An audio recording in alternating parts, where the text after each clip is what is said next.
જોડાયા છે જી સુનિતા, જણાવો એશિયન પેઇન્ટ શું મહત્વનું છે આજના બ્રોકરેજ રિપોર્ટમાં?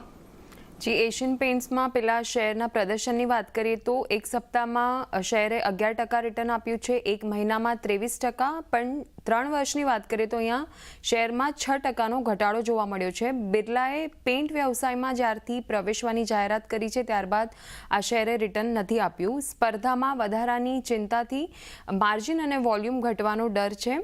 હવે એશિયન પેઇન્ટ્સમાં શું ફેરફાર થયા છે તો બિરલા ઓપસના સીઈઓના જ્યારથી રાજીનામાના સમાચાર આવ્યા છે ત્યારથી સ્થિતિમાં બદલાવ જોવા મળ્યો છે અને એ દિવસથી જ શેરમાં રફતાર જોવા મળી છે.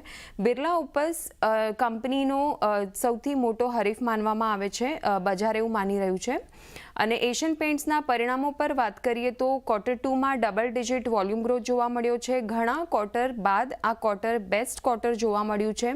સ્પર્ધા અને મજબૂત ચોમાસા છતાં પણ પરિણામો ખૂબ સારા આવતા જોવા મળ્યા છે. બ્રાન્ડ્સમાં રોકાણ, ઇનોવેશન અને રિજનલ પહોંચના વિસ્તરણને કારણે વોલ્યુમમાં વધારો જોવા મળ્યો છે. FY26 માટે મધ્યમ ડિજિટમાં આવક ગ્રોથ ગાઈડન્સ યથાવત છે કંપની તરફથી અને કુલ માર્જિનમાં સુધારો યથાવત રહેશે. બ્રોકરેજીસનો વ્યૂઝ આવતો જોવા મળ્યો છે એશિયન પેઇન્ટ્સ પર. સૌથી પહેલાં જેફરીઝની વાત કરીએ, તેઓએ ખરીદારીની સલાહ આપી છે અને ટાર્ગેટ પ્રાઇસ તેઓએ વધારીને 3,300 પ્રતિ શેરના કર્યા છે. ત્યારબાદ HSBCની વાત કરીએ, અહીંયા પણ તેઓએ ખરીદારીની સલાહ આપી છે, ટાર્ગેટ વધારીને 3,050 પ્રતિ શેરના કર્યા છે.